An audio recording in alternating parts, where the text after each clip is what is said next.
আসসালামু আলাইকুম প্রিয় দর্শক, মাত্র একটি আমলে ধনী হতে পারবেন। আপনার অভাব দূর হচ্ছে না, আমলটি করুন। আপনার রুজি রোজগার হচ্ছে না, আমলটি করুন। আপনি গরিব, তাহলে আমলটি করে দেখতে পারেন, ইনশাআল্লাহ আপনার মনের আশা পূরণ হবে। শুধুমাত্র একটি সূরার আমল করুন, আর সেই সূরাটির নাম হলো সূরা ওয়াকিয়া। কোনো গরিব ব্যক্তি এই সূরাটি আমল করলে সে ধনী হবে, আর কোনো ঋণগ্রস্ত ব্যক্তি এ আমল করলে সে ঋণ থেকে মুক্তি পাবে।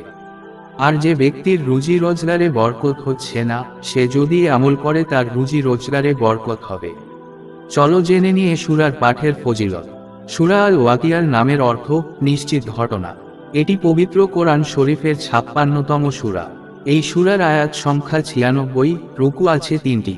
সূরা আল ওয়াকিয়াহ মক্কায় অবতীর্ণ হয়, পারার ক্রম হচ্ছে 30।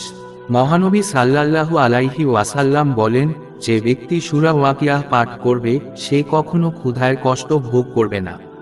এই সূরা পাঠ করলে দরিদ্রতা গ্রাস করতে পারে না। হযরত আব্দুল্লাহ ইবনে মাসউদ রাদিয়াল্লাহু তাআলা আনহু বলেন, রাসূলুল্লাহ সাল্লাল্লাহু আলাইহি ওয়াসাল্লাম বলেছেন, যে ব্যক্তি প্রতিদিন রাতে সূরা ওয়াকিয়াহ তেলাওয়াত করবে তাকে কখনো দরিদ্রতা স্পর্শ করবে না। হযরত ইবনে মাসউদ রাদিয়াল্লাহু তাআলা আনহু তার মেয়েদেরকে প্রত্যেক রাতে এ সূরা তেলাওয়াত করার আদেশ করতেন। বাইহাকি, শুআবুল ঈমান 2498।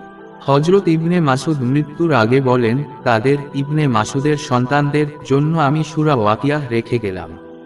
এই সূরা পাঠ করলে কেউ কখনো গরিব হবে না। মহানবী সাল্লাল্লাহু আলাইহি ওয়াসাল্লাম বলেছেন, যে ব্যক্তি প্রতিরাত্রে সূরা ওয়াকিয়াহ তিলাওয়াত করবে সে কখনো অভাবগ্রস্ত থাকবে না। প্রিয় দর্শক, আল্লাহ রাব্বুল আলামিনের উপর বিশ্বাস রেখে কেউ যদি এই সূরার আমল করে, আমি গ্যারান্টি দিয়ে বলছি, সে কখনোই গরিব থাকবে না ইনশাআল্লাহ। এই আমলটি আমরা সবাই করার চেষ্টা করব ইনশাআল্লাহ।